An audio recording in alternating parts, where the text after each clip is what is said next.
En todos los conflictos hay ciudades icónicas en las que por algún motivo los combates se agrupan alrededor de ellas.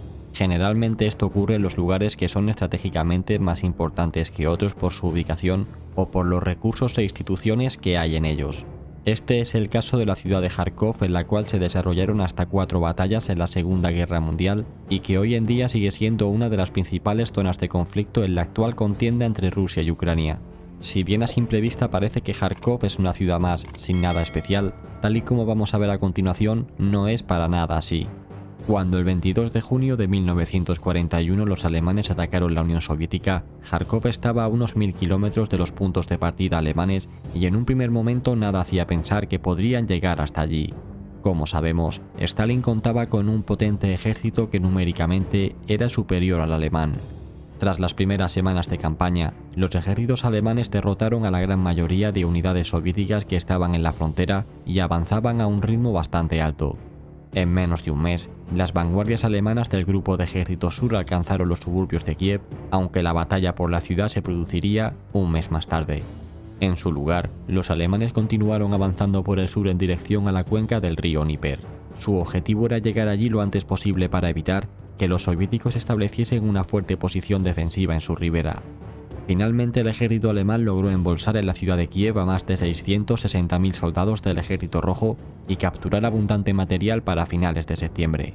Tras estas acciones, todas las defensas previas en la ciudad de Járkov habían caído y ahora la ciudad se encontraba justo delante de los alemanes. Así pues, pasemos a ver ahora la importancia real de esta ciudad. En primer lugar, Járkov era la segunda ciudad más poblada de Ucrania, pues en 1941 llegó a contar con más de 1 millón de habitantes. Además, en cómputos generales, era la cuarta o quinta ciudad más importante de la Unión Soviética. A nivel estratégico también era una ciudad muy importante, pues por ella pasaban prácticamente todos los ferrocarriles del sureste de la Unión Soviética que conectaban Crimea, el Donbass, la cuenca del Dnieper y el Cáucaso. Si bien esto ocurría con respecto a las conexiones del transporte terrestre, también ocurría lo mismo con las conexiones aéreas. Por otro lado, en Járkov se encontraba uno de los centros industriales más grandes de la Unión Soviética. Una de sus más grandes contribuciones fue la del carro de combate T-34 que fue diseñado y desarrollado en la fábrica de tractores de Járkov. Y es que esta era considerada la planta de tanques más importante de todo el país. Otras fábricas que estaban localizadas en la ciudad incluían la planta de aeronaves, la planta NKVD y la planta de turbinas. Por último, y siendo este dato el menos conocido, en la ciudad de Járkov se encontraba uno de los centros de investigación soviéticos más importantes de todo el país, encargado del desarrollo del proyecto atómico de la Unión Soviética. Su nombre era el Instituto Ucraniano Físico-Técnico de Járkov, que junto con el de Moscú y Leningrado estaban desarrollando la bomba atómica. Todos estos elementos hacen de Járkov una ciudad especialmente importante y la convierten además en un símbolo para todo el país, por lo que conservarla supone un fuerte elemento para la moral de la población. Teniendo esto claro, la primera batalla por Járkov se produjo durante la última fase de la gran ofensiva alemana generalizada en todo el frente oriental de 1941.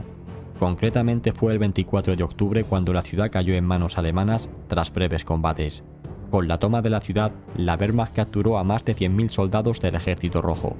Con respecto a las numerosas fábricas que había en Járkov, tenemos que indicar que la mayoría fueron desmontadas y transportadas a toda velocidad, y cuando llegaron los alemanes no quedaba nada de ellas.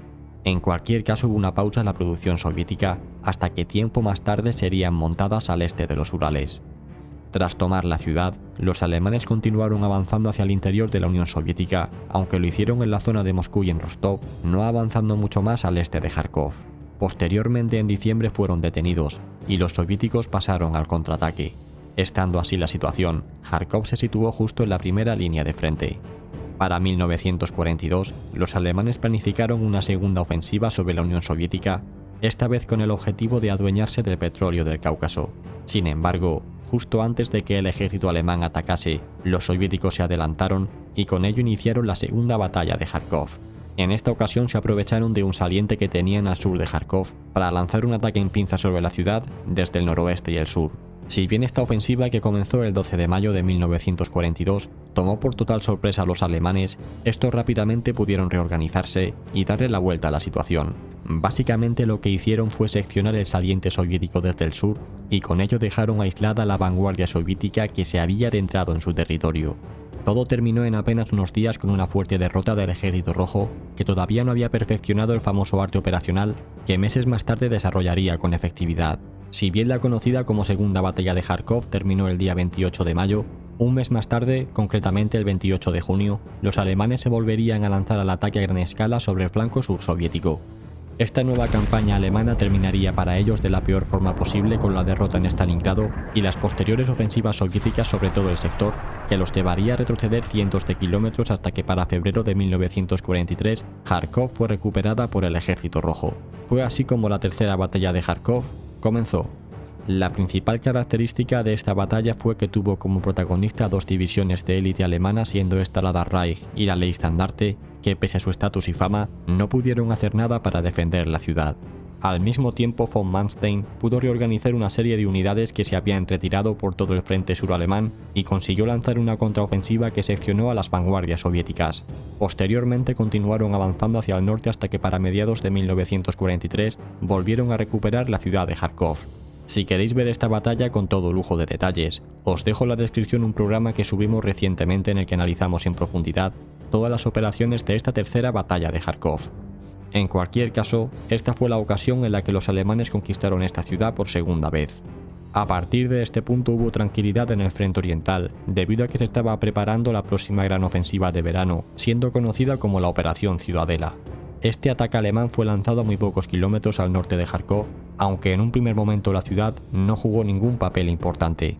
Tras el fracaso alemán en seccionar el saliente de Kursk, los soviéticos contraatacaron nuevamente en multitud de sectores, dando lugar a las ofensivas de Kutuzov, del Miustonet y Rumiansev.